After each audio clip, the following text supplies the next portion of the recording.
Bismillahirrahmanirrahim. Alhamdulillahirabbil alamin.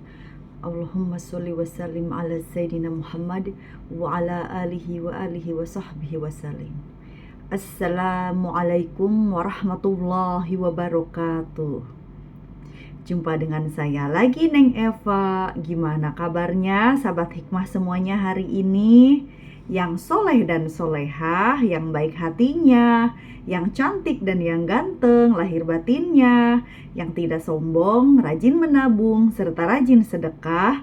Semoga hari ini sehat-sehat walafiat dan dalam lindungan Allah Subhanahu wa Ta'ala. Dan semoga kita semuanya mendapatkan kucuran rahmat, keberkahan, dan keridhoannya, serta mendapat syafaat baginda Rasulullah Shallallahu Alaihi Wasallam, baik ketika di dunia maupun di akhirat kelak. Amin, amin, amin ya robbal alamin.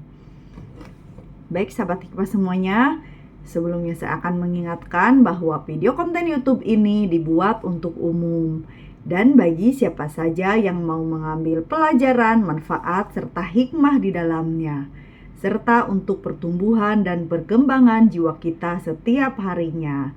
So, semangat terus belajar berbenah jiwa.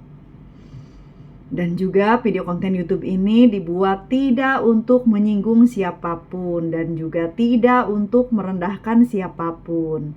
Justru sebaliknya, di sini kita belajar berbenah jiwa, belajar menata jiwa, belajar membeningkan hati dalam rangka ketauhidan menuju Allah Subhanahu wa Ta'ala. Karena sampai kapanpun kita adalah pelajar di muka bumi ini. Jadi semangat terus bertolabul ilmi ya, sampai seumur hidup kita, sampai kita masuk ke liang lahat, kita wajib bertolabul ilmi. Jadi semangat terus.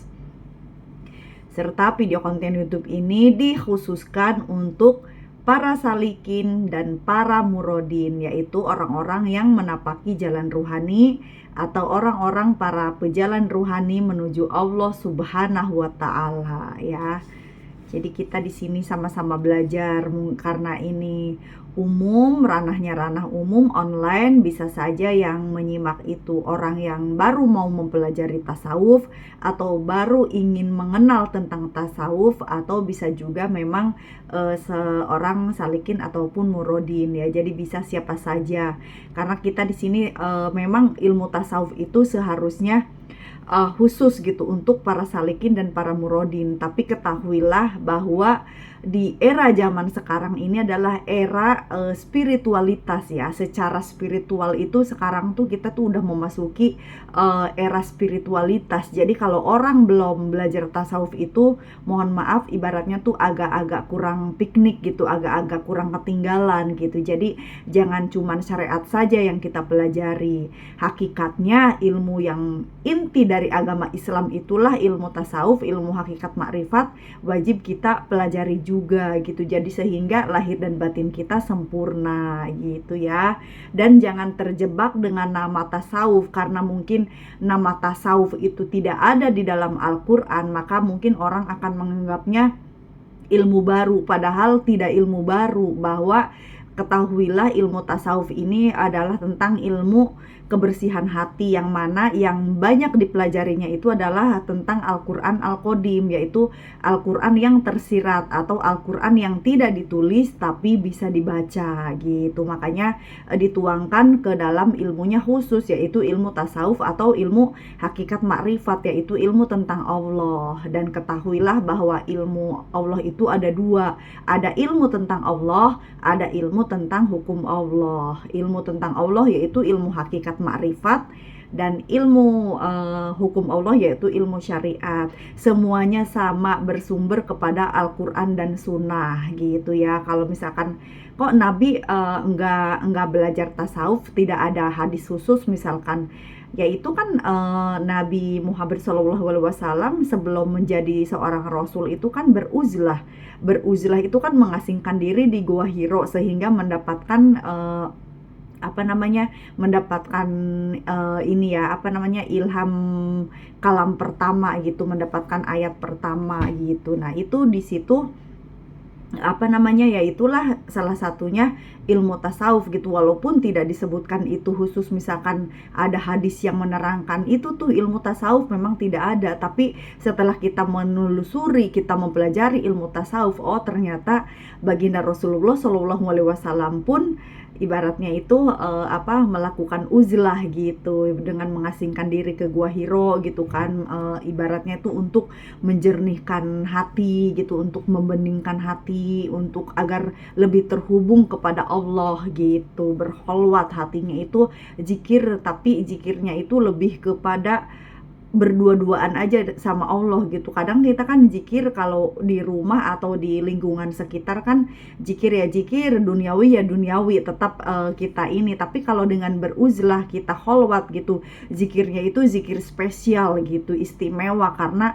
di dalam jiwa kita itu hanya ada, ibaratnya hati kita itu hanya menghadirkan Allah semata, tidak ada yang lain. Makanya beruzlah itu tetap baginda Rasulullah SAW pun melakukannya gitu, walaupun tidak ada misalkan hadis yang terang-terangan gitu. Ilmu tasawuf beruzlah, Nabi Muhammad misalkan SAW melakukannya gitu, memang tidak ada hadis yang seperti itu. Tapi dengan kecerdasan spiritual gitu kan, kita merenungi, kita bertafakur, kita mengambil pelajaran, dan kita juga tidak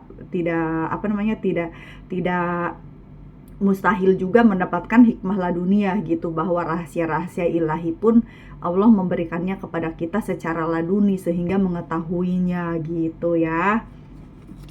Jadi semangat terus, dan intinya kalau misalkan ada yang masih ragu dengan ilmu tasawuf itu tidak ada di Al-Quran langsung, ketahuilah bahwa ilmu tasawuf itu yang dipelajari itu adalah Al-Quran yang tersirat. Silahkan pelajari Al-Quran, baca terjemahannya, maka akan kita temui bahwa Al-Quran itu ada yang tersurat dan ada yang tersirat. Yang tersurat untuk syariat, hakikatnya pun ada, tapi kalau yang tersirat itu ya khusus untuk ilmu tasawuf atau hakikat makrifat. Jadi kalau nanya sumbernya mana, ya itu sumbernya gitu ya.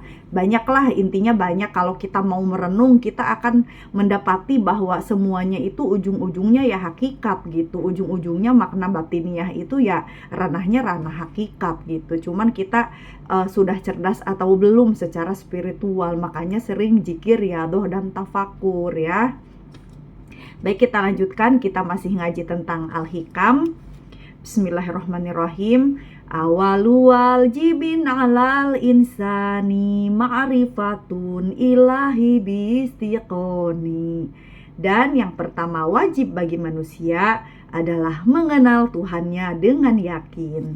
Bismillahirrahmanirrahim. Kajian Al-Hikam yang ke-30. Kemarin kita sudah membahas tentang perbedaan orang yang menjadikan Allah sebagai bukti keberadaan alam dan orang yang menjadikan alam sebagai bukti keberadaan Allah. Bahwa yang menjadikan Allah sebagai bukti keberadaan alam adalah orang-orang yang arif atau orang-orang yang sudah mencapai maqam musyahadah. Sedangkan orang yang menjadikan alam sebagai bukti keberadaan Allah yaitu pemahaman orang-orang awam atau yang masih terhalang gitu, mahjubun. Terhalang itu mahjub ya, mahjub. Bismillahirrahmanirrahim. Perbedaan salik yang diterangi cahaya tawajuh dan wasil yang didatangi cahaya-cahaya muwajahah. Saya ulangi, perbedaan salik yang diterangi cahaya tawajuh dan wasil yang didatangi cahaya-cahaya muwajahah. Hendaklah orang yang diberi keluasan rizki, yaitu orang yang telah sampai kepada Allah, ini maknanya ya, maknanya yaitu orang-orang yang telah sampai kepada Allah. Sedangkan di dalam Al-Quran itu kan hanya hendaklah orang yang diberi keluasan rizki. Secara syariat rizki itu ya kita jadi orang yang kelebihan rizki, kita sedekah uang atau sedekah makanan, sedekah harta, sedekah senyuman. Tapi secara makna batiniah, hendaklah orang-orang yang diberi keluasan rizki, yaitu maksudnya orang-orang yang telah sampai kepada Allah gitu. Nah, itulah perbedaan makna lahiriah dan makna batiniah ya. Memberi nafkah menurut kemampuannya, dan orang yang disempitkan rizkinya yaitu orang yang tengah menuju Allah atau salik. hendaklah memberi nafkah dari harta yang diberikan Allah kepadanya. Surat At-Tolak ayat 7. Hendaklah orang yang diberi keluasan rizki memberi nafkah menurut kemampuannya. Ini adalah gambaran tentang kondisi orang-orang yang telah sampai kepada Allah, yakni orang-orang yang telah terbebas dari penjara pandangan keduniaan dan telah sampai kepada alam tauhid dan kesempurnaan mata batin. Karena itulah mereka dianugerahi rizki berupa berbagai ilmu dan rahasia ilahi serta pandangan yang luas dan jauh ke depan. Sehingga mereka pun dibebaskan untuk membantu orang lain dengan mengajarkan ilmu dan pemahaman mereka sekehendak hati mereka. Sementara itu, orang yang disempitkan rizkinya adalah orang yang sedang menuju kepadanya atau salikin. Mereka tidak diberi keluasan rizki berupa ilmu dan pemahaman. Mereka masih terkungkung dalam ruang sempit khayalan dan imajinasi. Sekalipun demikian, mereka masih diperbolehkan menafkahkan karunia Allah berupa ilmu dan pemahaman yang sedikit itu kepada orang lain, namun dengan catatan sebatas apa yang Allah ajarkan kepada mereka. Ya, maksudnya di sini kalau orang yang belum sampai kepada Allah atau orang salikin yang masih meniti jalan menuju Allah, boleh bersedekah ilmu sewajarnya, semampunya, yaitu ya misalkan yang berhubungan dengan tazkiyatun nufus atau ilmu syariat gitu. Tapi kalau tentang ilmu hakikat ma'rifatnya itu atau hakikatnya syariatnya pun, itu tetap harus orang-orang yang sudah sampai kepada Allah atau yang telah diberi izin oleh mursyid yang terdahulu untuk mengajarkan kepada orang lain gitu ya. Jadi ilmu tasawuf itu bukan sekedar ilmu, bukan sekedar pengetahuan, bukan sekedar tulisan ataupun bacaan gitu. Tapi memang untuk mengajarkannya ini kita butuh izin dari seorang guru yang mursyid yang mengajarkan kita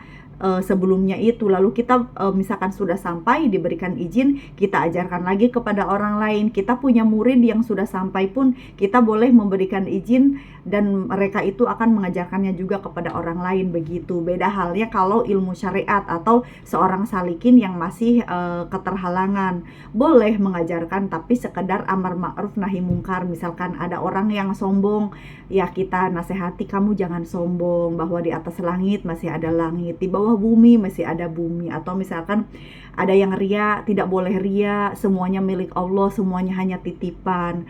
Apa yang Allah berikan, kelebihan apa, itu semuanya anugerah. Jangan merasa diri kita yang bisa atau yang mampu. Maka hilangkanlah rasa ingin dipuji atau dibangga-banggakan. Misalkan seorang salik boleh memberikan nasihat hal-hal seperti itu yang berhubungan dengan tazkiyatun nufus gitu ya, atau ilmu syariat gitu, lebih mudah. Karena kalau ilmu syariat ibaratnya kita hafal rukun Islam, kita udah boleh ngajarin. Tapi kalau ilmu tasawuf itu tidak seperti itu gitu, ada aturannya gitu ya. Jadi walaupun hakikat makrifat, tapi justru syariatnya itu makin ketat kalau memang kita mau benar-benar mempelajari. Jadi nggak asal-asalan gitu ya. Nah, baik, kita lanjutkan lagi. Orang-orang yang sedang menuju Allah, ini adalah kajian yang ke-31 ya. Orang-orang yang sedang menuju Allah mendapat petunjuk melalui cahaya perjalanan. Sedangkan orang-orang yang sudah sampai kepadanya mendapat petunjuk melalui cahaya pertemuan dengannya. Golongan pertama mendatangi cahaya, sedangkan golongan kedua didatangi oleh cahaya. Allah Subhanahu wa ta'ala berfirman, katakanlah Allah, lalu biarkan mereka bermain-main dalam kesibukannya. Quran Surat Al-An'am ayat 92. Cahaya yang didapat golongan pertama ialah cahaya yang didapat dari ibadah dan riyadhah atau olah batin yang dijadikannya sebagai jalan menuju Allah, karena biasanya perjuangan akan membuahkan cahaya di dalam hati. Dengan cahaya itu, mereka akan berjalan menuju Allah. Atau dengan kata lain, dengan riyadhah, olah batin, kita itu melaksanakan semua aktivitas atau amalan-amalan ibadah batin ya, seperti taubat, ikhlas, qanaah, syukur, tawakal, sabar, waro, tawadu, ridho, tauhid. Nah, itulah beragaman ibadah batin atau riyadhah olah batin, dan juga kita bermujahadah ya. Bermujahadah itu bersungguh-sungguh memerangi hawa nafsu serta kita berzuhud untuk menanggalkan nafsu duniawi. Jadi dengan perjalanan seperti itulah yang dipenuhi dengan ibadah-ibadah batin, maka Allah akan memberikan cahaya melalui ibadah-ibadah batin tersebut sebagai petunjuk, sebagai hidayah dalam rangka menuju Allah gitu ya. Adapun untuk golongan yang kedua, justru cahaya Allah lah yang mendatangi mereka sehingga mereka akan mudah mengenali Allah tanpa perjuangan dan susah payah. Golongan pertama akan menjadi budak cahaya dan amat membutuhkannya untuk sampai kepada tujuan dan keinginan mereka. Sementara itu, golongan kedua akan dengan sendirinya didatangi cahaya itu sehingga ia tidak perlu bersusah payah dalam mendapatkannya. Adapun maksud firman katakanlah Allah, ialah menghadaplah kepadanya semata dan jangan cenderung kepada cahaya-cahaya atau hal-hal selainnya. Kemudian maksud biarkan mereka bermain-main dalam kesibukannya ialah bahwa tindakan memurnikan tauhid setelah menyingkirkan kebendaan merupakan sikap yang didasari hakul yakin atau keyakinan yang kokoh. Sedangkan melihat kepada selain Allah hanyalah permainan dan heleha-leha. Tentu itu adalah sifat orang-orang mahjub atau terhalang. Jadi kalau orang murodin atau orang majdub ya, majdub itu orang yang ditarik oleh Allah untuk mengenal Allah lebih cepat daripada salikin ataupun muridin gitu. Dan juga murodun, orang yang diridhoi Allah atau orang yang dikehendaki Allah untuk didekatkan kepada Allah agar lebih cepat juga mengenal Allah dibandingkan para salikin ataupun para muridin yang harus susah payah. Tapi kalau dua golongan ini murodin dan majdubun itu adalah tanpa susah payah, tanpa perjuangan. Biasanya mereka itu dalam 1 tahun pertama belajar tasawuf itu sudah sampai kepada Allah gitu. Jadi atas anugerah Allah yang diberikan kepada mereka, nggak nyampe 1 tahun atau 1 tahun pas, itu biasanya tuh mereka tuh udah sampai gitu. Tapi kalau orang salikin biasanya ada yang 3 tahun, ada yang 5 tahun, ada yang 10 tahun, ada yang 20 tahun, atau mungkin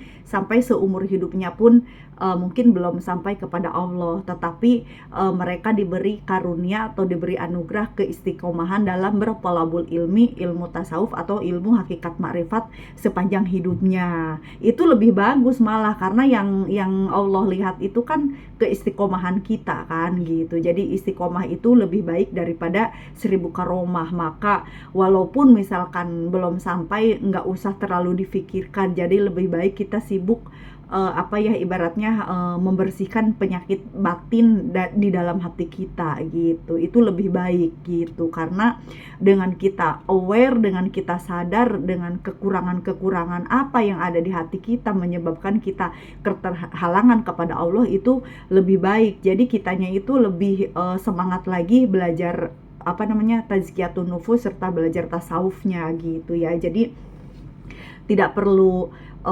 kapan ya aku misalkan sampai kapan, nggak usah dipikirin seperti itu, karena ada beberapa kasus ditemukan, bukan ditemukan sih ya, maksudnya ditemukan secara batiniah ya. Jadi ada orang-orang salikin sampai kepada Allah tapi mereka tidak tahu kalau mereka itu sudah sampai.